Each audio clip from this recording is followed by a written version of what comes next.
his attorneys are not, they've dismissed it as horseplay, but Puka is facing allegations of biting a woman.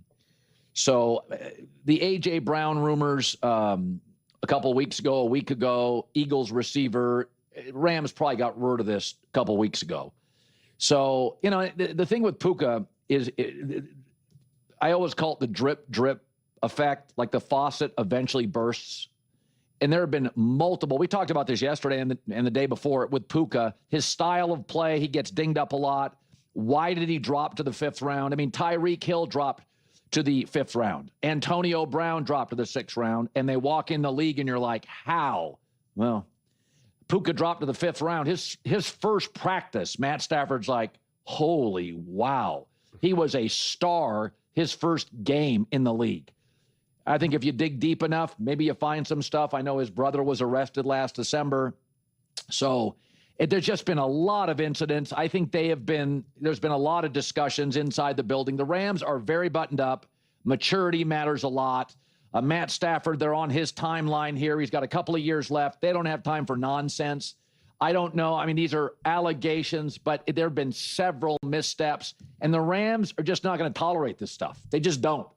I mean, if they think you have too much ego, they move on. If they think you're kind of doing your own thing, Jalen Ramsey, who was a great player, boom, they'll let you go. So I mean, anytime there's a top receiver and you hear trade rumors, like Stephon Diggs or Tyreek Hill or A.J. Brown or George Pickens, it's usually behavioral. It's, and that's, I'm not precious. I don't think everybody in the locker room is perfect. It's a big locker room. These are young men. I get it. These are just allegations, but I have been close enough to the Rams. They have no time for this. This is just not an organization that is interested. They don't even like ego. Like, you're either all in on the team or they move on. All right. So, I want to dive into this topic, and these kinds of conversations are always a bit delicate because I never try to speculate about what actually transpired versus what didn't. That kind of thing genuinely makes me uneasy. These types of discussions, in general, make me uncomfortable. So I always prefer to walk carefully, sticking to matters that are concrete. Like Rashee Rice, he was involved in that incident. That was a concrete situation where we knew what happened. With something like Xavier Worthy, I don't really have the details. It seemed like it was a dysfunctional relationship, It's one of those where I just don't truly know the circumstances. It's like, I don't know. And so I don't want to discuss the allegations themselves because again, this is one of the things I dislike most about professional sports and situations like this. I want to support great people. I want the individuals I root for to be good human beings. I absolutely care about character. But I also recognize that everyone comes from different backgrounds, different experiences, and so on. This is the kind of stuff where I just feel, And I do think, though, that the Rams will tolerate quite a bit because they understand how crucial Puka Nacua is. And it's interesting because there were legitimate, and some of these are rumors. I think we have to be careful with rumors, especially right now with social media and all the people constantly trying to push narratives. We almost need a separate term for it because there are absolutely people who are genuinely plugged in, who are actually receiving real information from the Rams, from the Eagles, from the Bills. And I try my best to decipher that. I don't just talk about things as this is what people are saying. I only look to legitimate sources, people whose actual job it is to operate in this role during free agency, the off-season, etc. I don't just follow random individuals. And to my knowledge, there was legitimate, genuine interest in A.J. Brown from the Los Angeles Rams. And that is interesting. That's thought-provoking. I was looking at it through the lens of, they want everything. They want A.J. Brown. They want Puka. They want Davante Adams. But then I heard, and this is what Jack said, and I don't know if he was just misunderstanding that it was simply they're going to move on from Davante and get A.J. And I was thinking to myself, I'm not sure how much that makes sense because Davante was such a perfect soldier. They had an insane amount of success with him. What did he have, like 14 touchdowns or whatever it was? There was never a moment where you thought, if only Davante had been better, they really could have won this. So I'm left wondering why you would replace that. AJ is obviously younger, and in a vacuum, you'd expect AJ Brown to be better. no doubt about it. But all things considered, I'm asking myself, is that worth the risk? Does that actually make sense? I'm thinking, unless you're genuinely anticipating that Devontae is about to fall off a cliff, that he's legitimately losing a step. And so, again, I see that perspective as well. I get it. But then you really have to trust the expertise of someone like Sean McVay, honestly more than anyone, to fundamentally understand and say, I've gotten everything I can out of him. I can get way more out of AJ. I know it's a cutthroat business. Let's do it. But then when you're talking about, we don't know about Puka right now. We need a plan B, a plan C, a plan D.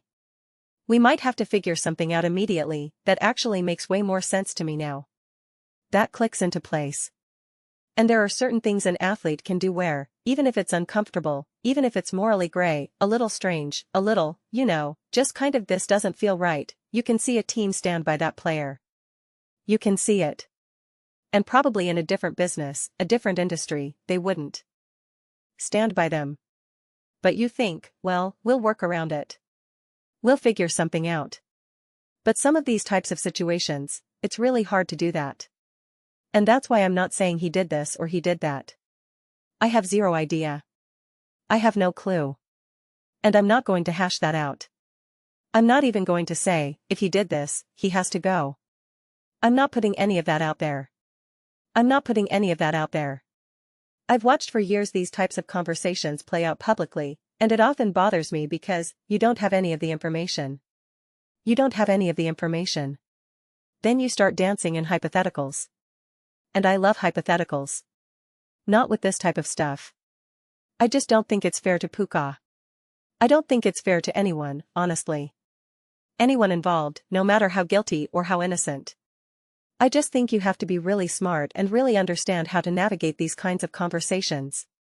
Unless you truly have all the information, you're going in blind. I can't emphasize that enough.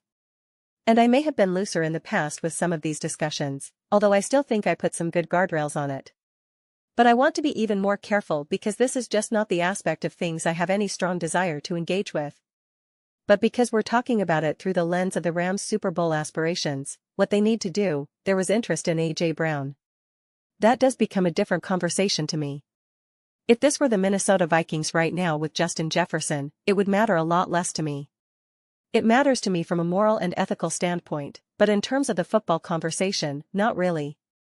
So that's why this is tough. And the problem is that Puka's behavior was increasingly getting just weirder. It just was. I mean, even the biggest Rams fans, when all the things kind of reached their peak, I live-streamed the game. It was the Seattle Seahawks versus the Los Angeles Rams, that crazy game which was amazing. And we were all talking about it, and it was Rams fans, Seahawks fans, Bills fans, it was everybody. And pretty much everyone was in agreement, yeah, he's young, he's immature, you have to let him grow a little bit, and so on. And that's totally true. But I also think everybody was also kind of like, alright, you burned that excuse now, right? That excuse is done. You used it up. And now you have to use that as a learning experience. Use it as a close call. Like, I have to be smart. I have to be more careful. There's a lot at stake here. And it's just tough when things like this feel like you're just maintaining that negative momentum. And again, I think it's probably quite telling that the Rams did legitimately inquire about A.J. Brown. I do think the Rams will want to do everything they possibly can to make sure this team moves forward with Puka Nacua. He is an absolute monster on the field. You legitimately won a game against the Panthers because of Puka Nacua. Sean McVay himself said that. He saved the interception off Matthew Stafford. Puka is that guy. He is that guy. And there aren't many of those guys around. So the Los Angeles Rams absolutely, positively, undeniably can win a Super Bowl. They arguably have the best argument for being, if you had to pick a team right now, without the draft, no other injuries, schedule considerations, and you had to pick a team today to win the Super Bowl, the Los Angeles Rams would be, by definition, the safest bet without a doubt from my viewpoint. They check every box. You don't have Puka Nacua? That 100% changes things. That one change alters everything. That shifts everything by a massive degree. I'm not saying they would drop to last place now, because they're still good enough to be competitive, and it's still Stafford, McVay, etc. But it would be because their ability to legitimately win a Super Bowl is so high, it would literally feel like going from first to worst because that's what's at stake to me. So they wouldn't actually go to worst, but it would feel like that same level of drop because that's just what's on the line right now. You cannot feel outside of this. Obviously, you cannot feel any better about the Los Angeles Rams right now. If you want anything more, you're greedy. But if you're a Los Angeles Rams fan, you have to feel incredible. And I said this last season going in, probably around this time. I said the only thing that could slow down and stop the Rams is Matthew Stafford's age and injury, that type of thing that could potentially hit him over the course of a season. And that's exactly what happened. They were awesome. And it was fragile for a second because going into that season, it was like, is Stafford going to play? I don't know. And he played, and it was great. And obviously, the Rams were great. And I feel the exact same way, if not even more so. More so because at least last year I was like, well, it'll be interesting to see what the Eagles look like. The Ravens, the Bills, etc. Now I have infinitely more confidence in the Rams than pretty much any of these other teams.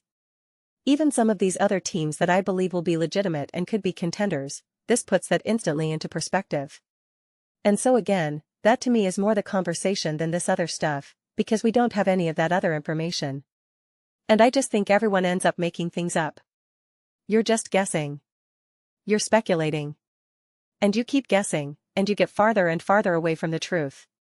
So, yeah, I'm curious how Rams fans are feeling right now with stuff like this. How these types of things land for you all. Yeah, I'll just leave it at that. Let me know your thoughts. I read every single comment. So whether you agree with me or disagree with me, either way, let's get into some discussions. Let's get into some debates, but ultimately let's just have some fun. And please do consider subscribing. We're building an amazing community here, and I would absolutely love to see you be a part of it. I want to build something that we all genuinely feel connected to, something that we're really excited to be a part of.